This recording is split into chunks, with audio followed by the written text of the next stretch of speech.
दिवाळीची सुट्टी संपून शाळा सुरू झाली होती. आज पहिलाच दिवस होता. 6माही परीक्षेचे पेपर्स आज मिळायचे म्हणून आम्ही मोठ्या उत्सुकतेने वाट पाहत होतो. मास्तर वर्गात आले की पेपराचा गठ्ठा सोडत आणि पेपर वाटत. पेपर मिळाला की भराभर मार्काची बेरीज करायची. कुठला प्रश्न तपासायचा राहिला असला तर मास्तरांना दाखवायचा, मार्क वाढवून घ्यायची. सगळ्यात जास्त मार्क कुणाला आहेत ते पाहायचं. दर तासाला हा प्रकार चालला होता. इंग्रजी, गणित, मराठी असे 3 तास झाले. तिन्ही विषयाचे पेपर मिळाले. मला कुठल्याच विषयात सगळ्यांपेक्षा जास्त मार्क मिळाले नव्हते. आता 4था तास होता, तो म्हणजे इतिहासाचा. इतिहास विषय माझा अगदी पक्का, बाबांनी खूप घोटून घेतलेला. त्यामुळे या तासाची मी फार वाट पाहत होतो. या पेपरात आपल्याला सर्वात जास्त मार्क मिळणार अशी माझी खात्री होती. पेपरच तसा फरडा लिहिला होता मी. अखेर घंटा झाली. 4था तास सुरू झाला आणि डोक्याला रुमाल घातलेले आमचे इतिहासाचे देशपांडे मास्तर वर्गात आले. आल्याबरोबर त्यांनी नेहमीप्रमाणे खुर्चीत मांडी घातली. चमत्कारिक आवाज करत जोराने नाक शिंकले. धोत्राचा काठ वर उचलून ते पुसले. मग खिशातील तपकिरीची डबी काढली. हाताच्या बोटांनी तिच्यावर टकटक करून ती उघडली आणि चिमूटभर तपकीर सटकन नाकात कोंबली. इतक्या जोरात कोंबली की आमच्या नाकापर्यंत तिचा वास आला. नेहमीप्रमाणे टेबलासमोर बसलेली दोन्ही मुले सटासट शिंकली. मास्तरांच्या डोळ्यातूनही गळगळ पाणी आलं.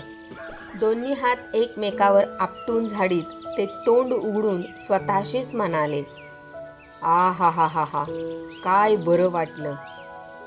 मास्तर नेहमीच असं करतात. आल्याबरोबर नाक शिंकरायचे आणि पुन्हा तपकीर ओढायची. वाह, काय बरं वाटलं बुवा, असं म्हणायचं.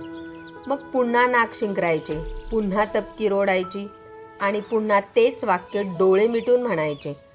समाधानाने मान डोलवायची. एकदा त्यांनी शिकवता शिकवता तपकीर ओढली बरं का आणि आम्हाला म्हणाले, तर अशा रीतीने शिवाजी महाराजांचा जन्म शिवनेरी किल्ल्यावर झाला. आणि लगेच ते पुढे म्हणाले, वाह, काय बरं वाटलं. असे आमचे देशपांडे मास्तर आहेत. मुले म्हणतात, सारखे शिंकरून शिंकरून त्यांचे नाक नकटे झाले आहे. खरे खोटे देव जाणे, पण इतिहास नुसता तोंडपाठ आहे त्यांच्या. केव्हा कोण जन्मले, मेले, तहाची कारणे आणि परिणाम सगळे अगदी जिभेवर असतात त्यांच्या. मृत्यू आणि योग्यता हा तर त्यांच्या आवडीचा विषय. कुणाचीही योग्यता ते इतकी सुंदर शिकवतात की सगळ्यांपेक्षा त्यांची योग्यता जास्त आहे असे आम्हाला नेहमी वाटते. फार हुशार आहेत. बोलताना सारख्या मिशा हलवतात, मध्येच पाय खाजवतात, चिरक्या आवाजात शिकवतात आणि इतिहास नाही आला कुणाला की खूप ठोकून काढतात. आज मास्तरांनी पेपराचा गठ्ठा काढला, टेबलावर ठेवला.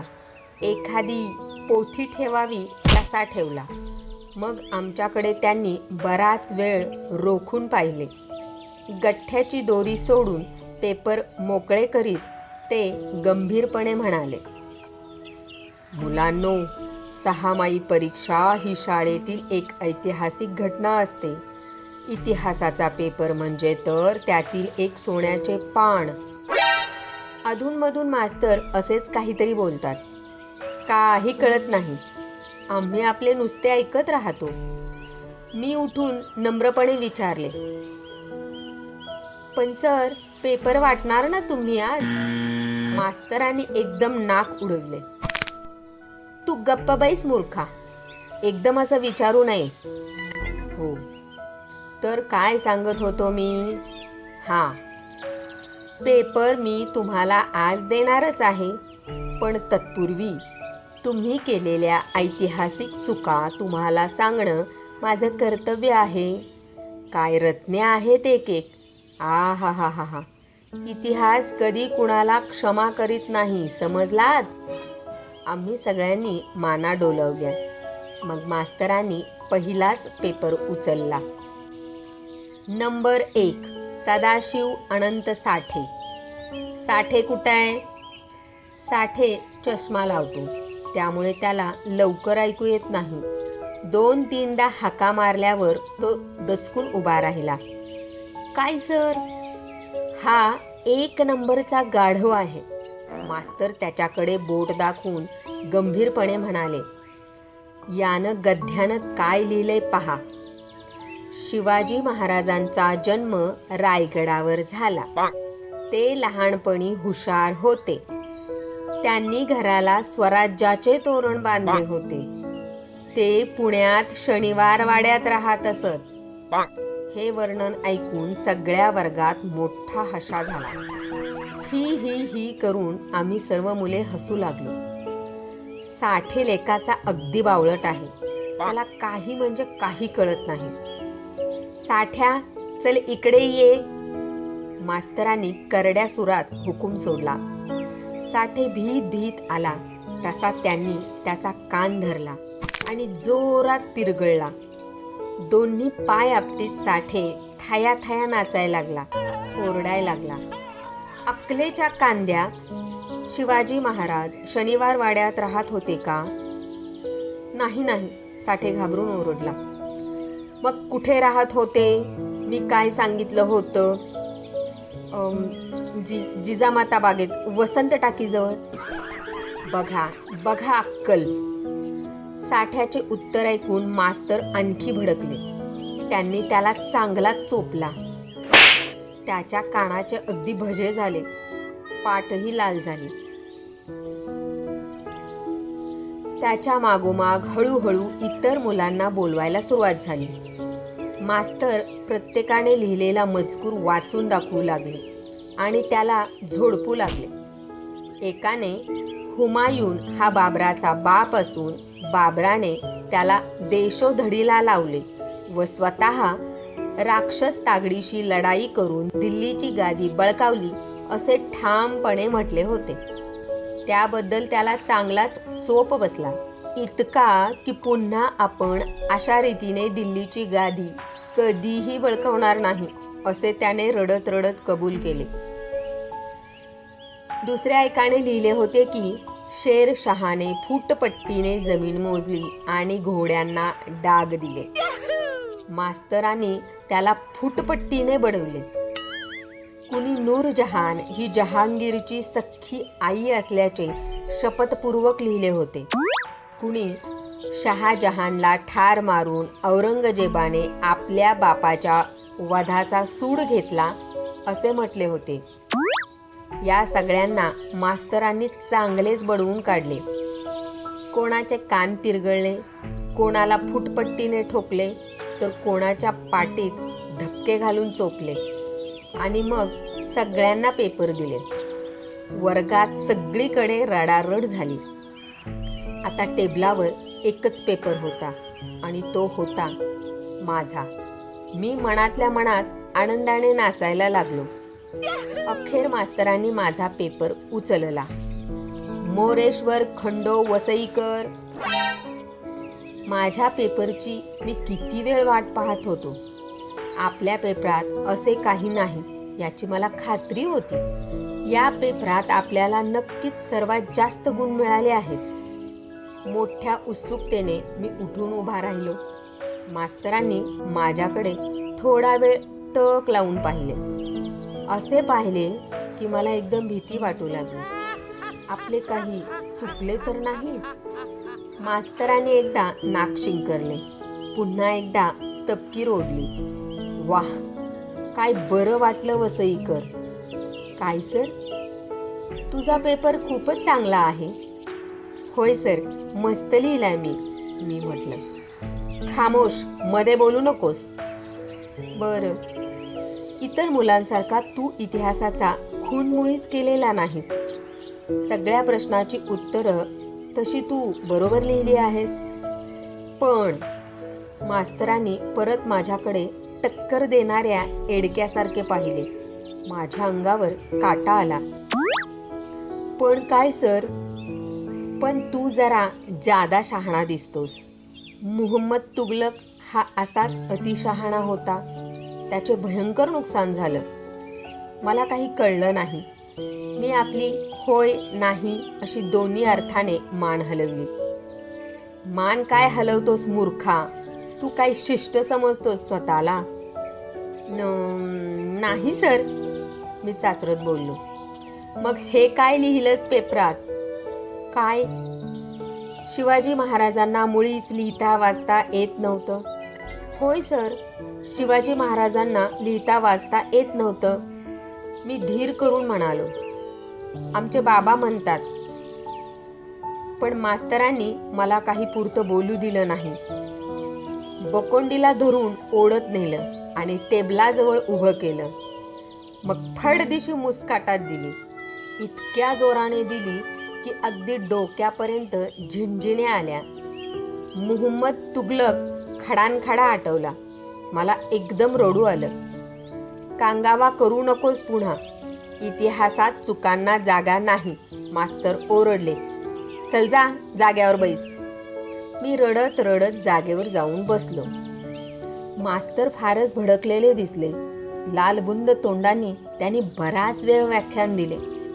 रडत असल्यामुळे मला काही त्यांचे बोलणे तितकेसे ऐकू आले नाही. पण शिवाजी महाराजांना लिहिता वाचता येत होते असं काहीतरी ते एकसारखे सांगत होते. खरा इतिहास, ऐतिहासिक कागदपत्रे, शिवाजी महाराजांकडे पाहण्याची दृष्टी असले काहीतरी शब्द ते अधूनमधून सारखे उच्चारत होते. त्यांच्या आवेशावरून मात्र मला असे वाटले की आमच्या मास्तरांनी स्वतःच शिवाजी महाराजांना लिहिणे वाचणे शिकवले असावे. त्यावेळी त्यांचे नाव दादोजी कोंडदेव असावे इतकेच. त्याशिवाय का ते इतक्या खात्रीने कसे बोलतील? मास्तर आणखीही बोलले असते, पण तेवढ्यात तास संपल्याची घंटा झाली. त्यांनी मग आवर्ते घेतले. तरी जाता जाता त्यांनी मला बजावलेच. पुन्हा लक्षात ठेव नीट, शिवाजी महाराजांना लिहिता येत होते. आणि वाचता? मी जिज्ञासेने विचारले. ते पण येत होते. पुरावे आहेत. बरं, मी मान हलवली. पुन्हा असली भयंकर चूक करू नकोस. इतिहास म्हणजे काही गंमत आहे? अरे वा, मास्तर निघून गेले. तरी मी बराच वेळ विचार करीत होतो.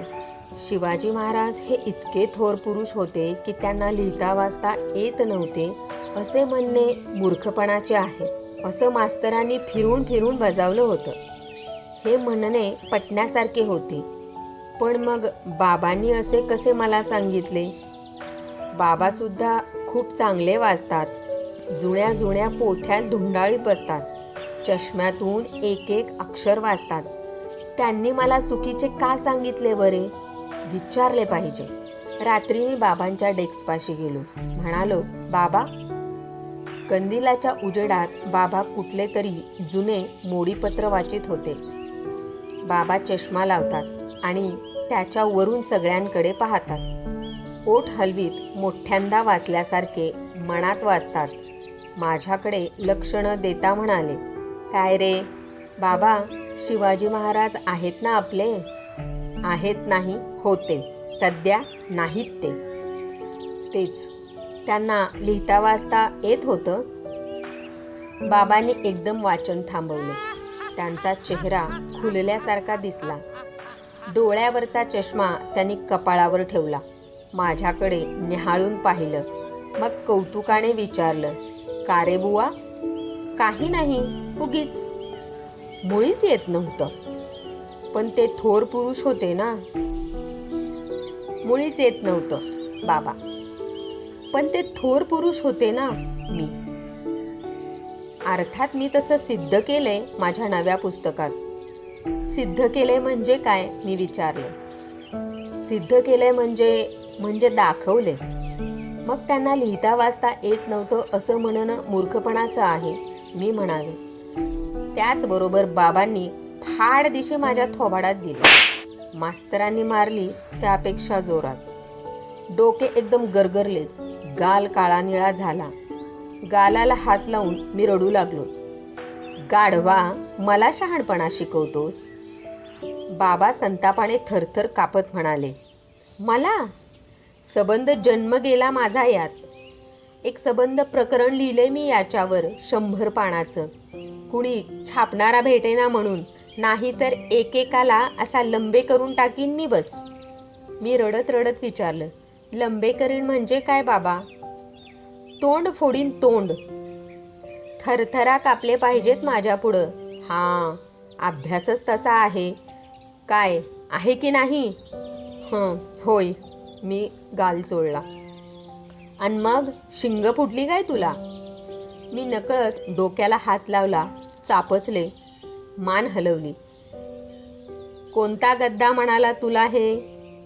आमचे मास्तर आहेत ना इतिहासाचे, ते. बाबा, तुम्ही त्यांना लंबे करून टाका. त्यांनी माझ्या मुस्काटात दिली. मी रडकुणीला येऊन बोललो. त्याला म्हणावं पुरावा दाखव. बाबा चिडल्यासारखे दिसले. चुकीचा इतिहास शिकवू नकोस. शिवाजी महाराजाचं एकतरी पत्र दाखव मास्तराला आलेलं. छट, काहीतरी मूर्खासारखं बोलू नकोस. त्यांना म्हणावं निदान तसा उल्लेख तरी दाखव. उगाच गमजा नकोत. बराय. मी मान हलवली, गालावरचे ओघळ पुसले. बाबा ओरडले, नुसती नंदीबैलासारखी मान हलवतोस. विचार, पुरावा दाखव म्हणावं. पुरावा म्हणजे काय बाबा? पुरावा म्हणजे कागदपत्र, अस्सल कागदपत्र. मग बाबांनी मला बराच वेळ कागदपत्रासंबंधी माहिती सांगितली. सगळे काही मला समजले नाही. एवढे मात्र कळले की इतिहासात पुरावा फार महत्त्वाचा असतो. त्याच्याशिवाय पुस्तकात एक ओळही लिहिता येत नाही. हा पुरावा म्हणजे खूप कागद असतात. ते जुने पाहिजेत, पिवळे पिवळे फाटके, कुणाला लवकर न वाचता येण्यासारखे. असे कागद गोळा करतात आणि मग त्याच्यावरून मोठी भांडणे करतात. आपण काहीतरी बोलायचे आणि या कागदाकडे बोट दाखवायचे, बोलायचे आणि कागद दाखवायचे. मग ज्याचा आवाज मोठा त्याचे म्हणणे सगळे ऐकतात. तो इतिहासाचे पुस्तक छापतो. बाबांनी खूपच माहिती सांगितली. आमच्या मास्तरांनी अशी माहिती सांगितली नव्हती. ते नुसता इतिहास शिकवतात. कागदाकडे मुळीच बोट दाखवत नाहीत. कागद आणतच नाहीत मुळी वर्गात. हुड, मी बाबांना सांगितलं. तेव्हा ते तुच्छतेने म्हणाले, अरे तो काय कागद दाखवतो, नुसती पुस्तकं वाचून शिकवतो. त्याला काय अक्कल लागते का? नाही लागत बाबा, मुळीच नाही. जा, उद्या विचार जा आणि काय म्हणतात ते मला येऊन सांग. दुसऱ्या दिवशी मी वर्गात टपूनच बसलो. केव्हा एकदा देशपांडे मास्तर वर्गात येतात आणि केव्हा एकदा मी त्यांना विचारतो असं मला झालं होतं. बाबांनी सांगितलेले शब्द पुन्हा पुन्हा मनाशी आठवून मी मास्तरांची वाट पाहत होतो. देशपांडे मास्तर नेहमीप्रमाणे वर्गात आले. खुर्चीवर बसले. नाक शिंकरून त्यांनी ते धोत्राने स्वच्छ केले. मग तपकिरीची डबी काढून त्यांनी पिवळी धमक तपकीर नाकात ठासली. एक चमत्कारिक आवाज निघाला. समोरची 2-3 मुले त्या वासाने शिंकली. मग दोन्ही हात एकमेकावर झटकून मास्तरांनी डोळे मिटले. आहाहा, काय बरं वाटलं. मग त्यांनी पिवळ्या धमक झालेल्या मिशा साफ केल्या. उठून उभं राहून ते म्हणाले, तर गेल्या 6 माही अखेर आपण. एवढ्यात मी उठलो. सर. मास्तरांनी कपाळाला आट्या घातल्या. काय रे? सर, शिवाजी महाराजांना लिहिता वाचता येत होतं ना?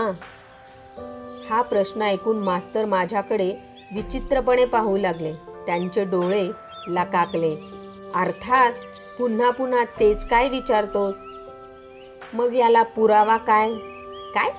मास्तर ओरडले. त्यांच्या मिशा एकदम केरसुणीसारख्या दिसू लागल्या. पुरावा?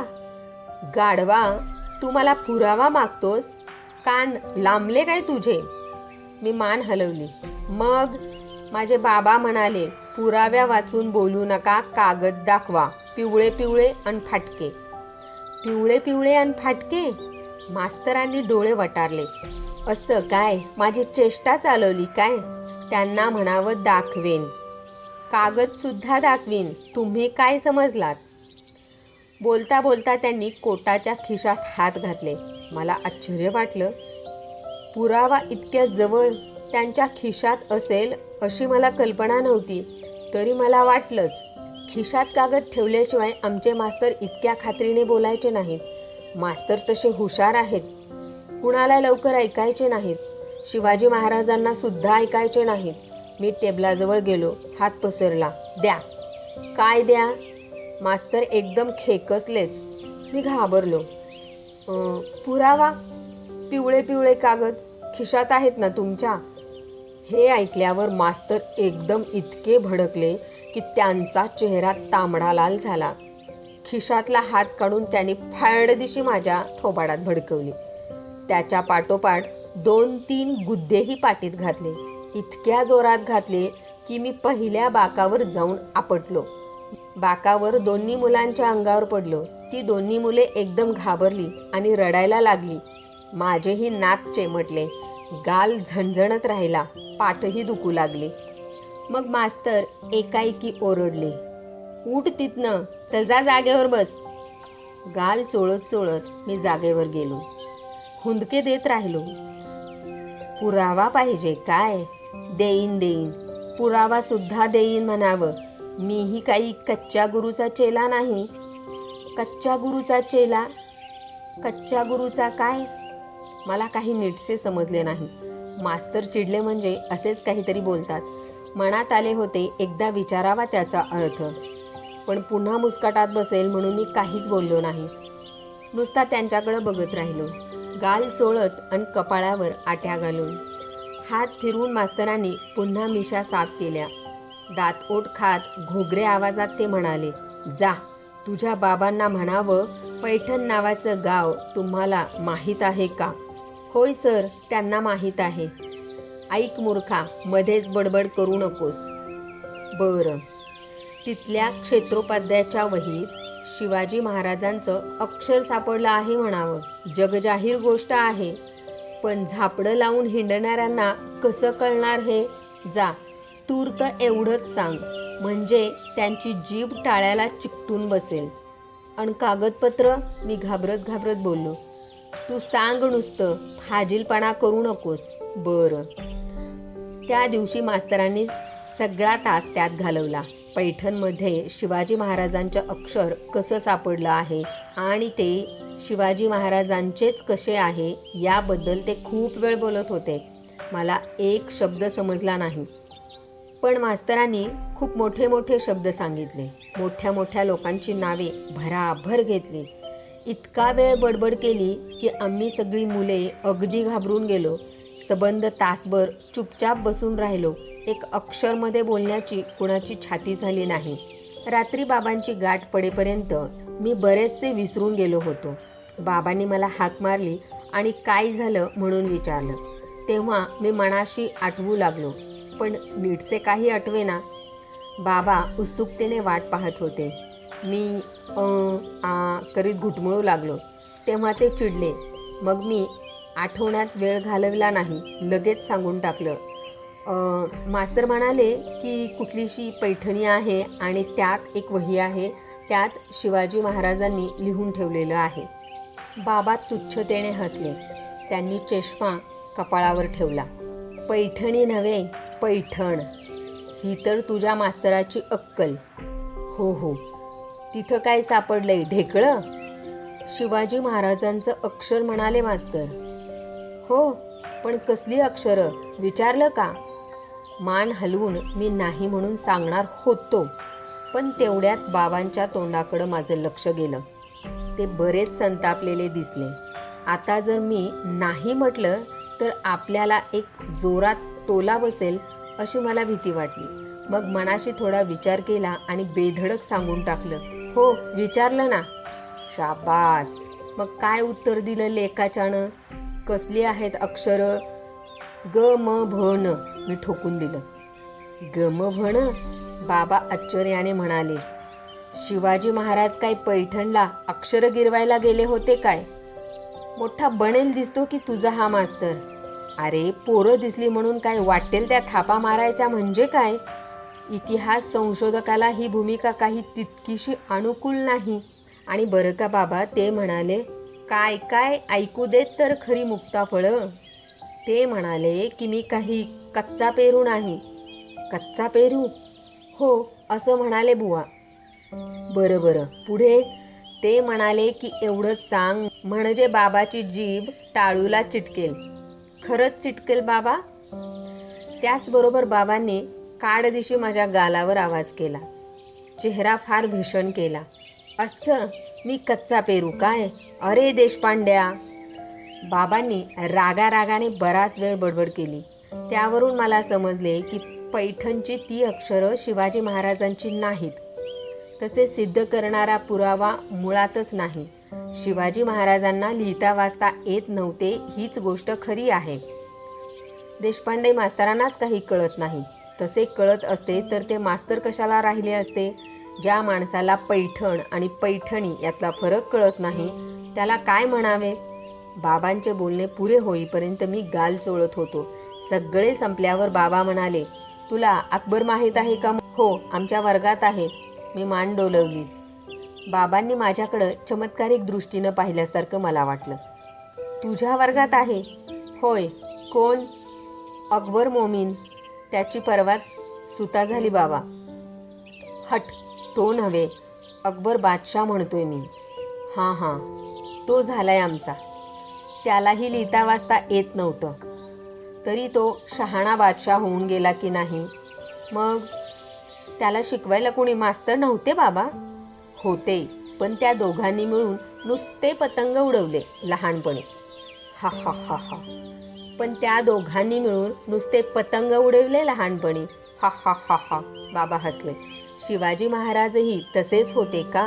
जा, सांग जा तुझ्या मास्तराला, म्हणावं मी काही बोंडल्यानं दूध पित नाही. मी पण पतंग उडवू बाबा? पतंग? चल उठ इथनं आधी, नाहीतर अगदी कानफाडीत लावतो चावट लेकाचा. बाबाने हात उगारलेला दिसला. त्याचबरोबर मी पळत पळत अंथरुणात जाऊन पडलो. अंगावर पांघरून घेऊन गुडूप झोपलो.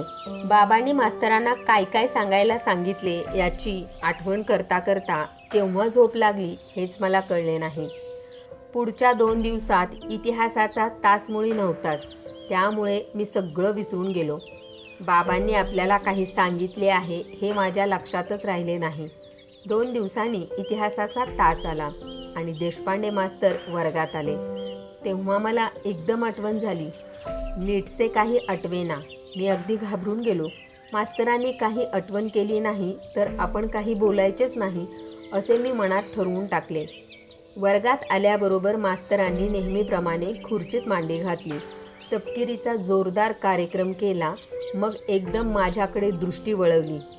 माझ्या पोटात गोळा आला. वसईकर, मास्तर ओरडले. लटलटा कापत मी उभा राहिलो. काय म्हणाले तुझे बाबा? मी मनाशी सारखा आठवू लागलो. डोके खाजवू लागलो. पण लवकर काही ध्यानात येईना. आता काय करावे? का दातकिळी बसली का आता? नाही, मी दात दाखवले. मग? ह्या वेळेपर्यंत मला थोडे थोडे आठवले. बाबा म्हणाले अकबर बादशहा पतंग उडवीत होता. बरं मग? आणखीन बाबा म्हणत होते मी काही दूध पित नाही. मी काही दूध पित नाही म्हणजे? मास्तरांना आश्चर्य वाटले, कारण त्यांनी तोंड उघडून ते तसेच ठेवले होते. काय की बुवा? मास्तरांच्या मनाचा गोंधळ उडालेला दिसला. काही न बोलता ते बराच वेळ स्वतःशीच काहीतरी पुटपुटत होते. थोड्या वेळाने त्यांनी पुन्हा एकदा तपकीर ओढली. डोळे मिटले. म्हणाले, वाह, काय बरं वाटलं बुवा. थोडा वेळ असाच गेला. मग मास्तर तोंड वाकडं तिकडं करत म्हणाले, असं, आत्ता आलं माझ्या लक्षात. अकबर बादशहा पतंग उडवीत होता काय?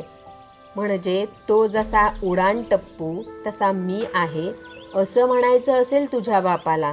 अरे वा. आणि पुन्हा वर म्हणतो मी काही दूध पित नाही म्हणजे काय? आमचे बाबा चहा पितात सर, मी स्पष्टीकरण केलं. बरं मग चहाचा आणि दुधाचा काय संबंध इथे? तरीच लेका तुझी पुस्तके कुणी छापित नाही. मी अदबीनं विचारलं, हे मी बाबांना सांगू का सर? त्याचबरोबर मास्तर तरातरा चालत माझ्याकडे आले. माझ्या पाठीत एक जोराचा रट्टा हाणला. मी मटकन खालीच बसलो. गाढवा, इतिहास संशोधन आहे की चावटपणा आहे? हो, पितो मी दूध, नाही कोण म्हणतो. ते इथं काढायचं काय कारण? दुधाचे पैसे राहिले माझे द्यायचे. 4 नाही, मी म्हणतो 6 महिन्याचे राहिले असतील. तुला त्याच्याशी काय करायचं? मुद्दा सोडून बोलू नका म्हणावं, मुद्द्यावर या. उगीच फाजीलपणा चालणार नाही. मास्तर रागारागाने खूप वेळ बोलत होते. त्यांच्या कपाळावरच्या शिरा ताडताड उडत होत्या, नाकपुड्या एकसारख्या हलत होत्या आणि तोंड लालभडक झाले होते. जा, आता शेवटचं सांग तुझ्या बापाला. ते तणतणले. म्हणावं, मुद्द्यावर या. कुठं या? मुद्द्यावर. बरं आहे. आणि दुसरा पुरावा फेकतो तोंडावर. घे, महादेव. महादेव म्हणजे काय सर? मास्तरांनी पुन्हा दुसरी गोष्ट सांगितली. कुठल्याशा माणसाला लिहिलेलं एक पत्र सापडलं आहे आणि त्याच्यावर महादेव अशी अक्षरं आहेत. ती शिवाजी महाराजांनीच लिहिलेली आहेत, अगदी खात्रीने. मास्तरांनी हे इतक्या ठामपणे सांगितले की शिवाजी महाराजांच्या अक्षराचे वळण त्यांना बरोबर माहीत असावे असे मला वाटले. संध्याकाळी घरी गेल्यावर बाबांनी मला हाक मारली. तेव्हा मी चांगलाच घाबरलो. आत्ता काहीतरी होणार आणि बाबा पुन्हा आपल्याला चोपणार. हे असे किती दिवस चालायचे? रोज इतका मार खायचा म्हणजे काय? ते काही नाही. आता पुन्हा काही अक्षर म्हणून सांगायचे नाही कुणाला. सगळीकडे सांगितले की ठोक मिळतो. नकोच ती भानगड. बाबांनी 2-3 हाका मारल्या तरी मी तिकडे लक्षच दिले नाही. शेवटी बाबा वस्कन ओरडले. तेव्हा मात्र माझा नाईलाज झाला. मुकाट्यानं गेलो. गंभीर चेहरा करून समोर बसलो. मोर्या, सांगितलंच मास्तरांना? मी मान हलवली. मग काय म्हणाले ते? काही नाही. बाबांनी माझ्या तोंडाकडं नीट निहाळून पाहिलं. बराच वेळ पाहिलं. मी दृष्टी चुकवली हे बघून त्यांनी दरडावले. खोटं बोलतोयस, खरं सांग, नाहीतर माझ्याशी गाठ आहे. बोल लवकर. आता काही उपायच नव्हता. मी डोके खाजवू लागलो. मुकाट्यानं मुस्काटात खायची तयारी ठेवली आणि आठवू लागलो. बोल लवकर, नाहीतर हाणीन बघ गुद्दा. गुद्दा म्हटल्यावर मला आठवलं. मी घाबरून ओरडलो, नको नको, सांगतो मी, बोल लवकर. मास्तर फार रागवले होते. बाबा म्हणाले, आता शेवटचं सांगतो. शेवटचं? बाबा जरा बिचकलेले दिसले. का ते मला कळलं नाही. काय सांगितलं? कुठल्याशा देवाचं नाव घेतलं बघा त्यांनी. काय बरं? हां, जय बजरंग. जय बजरंग? बाबा दचकून म्हणाले. जय बजरंग? बाबा दचकून म्हणाले. आणखी काय? आता गुद्द्यावर या म्हणाले. उगीच फाजीलपणा चालायचा नाही. गुद्दा? मी आणखी काही बोलणार होतो, पण बाबांचा चेहरा एकदम पांढरा फकट पडलेला दिसला. म्हणून मी थांबलो. एक शब्द न बोलता ते गप्प बसून राहिले. त्यांचा हात कापतो आहे असा मला भास होऊ लागला. मला मोठे आश्चर्य वाटले. हे असे एकदम काय झाले? बाबांना बरे नाही की काय? काय झालं बाबा? काही नाही, बाबा दचकून बोलले. हे बघ, उद्यापासून हा विषय बंद. काय समजलं? उद्यापासून बंद. बंद. मास्तरांनी विचारलं तर म्हणावं, तुमच्या म्हणण्यातही तसं तथ्य आहे. शिवाजी महाराजांना अगदीच लिहिता वाचता येत नसेल असं माझं काही म्हणणं नव्हतं, पण जरा सफाईनं येत नव्हतं इतकंच माझं म्हणणं होतं. सांगतो बाबा, जा पळ आता खेळायला जा. बरेच दिवसांनी त्या रात्री मला शांत झोप लागली. कुठलाही मार न खाता मी सुखरूप झोपलो. रात्री मोठे स्वप्न पडले. स्वप्नात मी रायगडावर गेलो. बघतो तर सिंहासनावर बसून शिवाजी महाराज पेन्सिलीने पाटीवर काहीतरी लिहित होते. मी त्यांना नमस्कार केला. तेव्हा माझ्याकडे बघून ते गोड हसले. हळूच मी पाटीकडे पाहिले. ग न अशी मोठी अक्षरे त्यावर काढली होती, गिरवली होती. म भ. मी आश्चर्याने विचारलं, आ महाराज, तुम्हाला तर चांगलं लिहिता येतं की. कसं छान काढलंय. ग म भ न. महाराज हसले आणि मला म्हणाले, अरे पूर्वी तर फार छान येत होतं, पण आत्ता अलीकडं 200-300 वर्षात अजिबात सवय नाही ना. त्यातूनही काही लोक इतकी वर्ष भांडत आहेत. मी स्वतः विसरून गेलो आपल्याला लिहिता वाचता येतं की नाही ते. मग काय करणार, म्हणून जरा सवय करतोय. मग मला अगदी जवळ बोलावून त्यांनी पाटी दाखवीत हळूच विचारलं, पण काय रे, कला काना काच ना?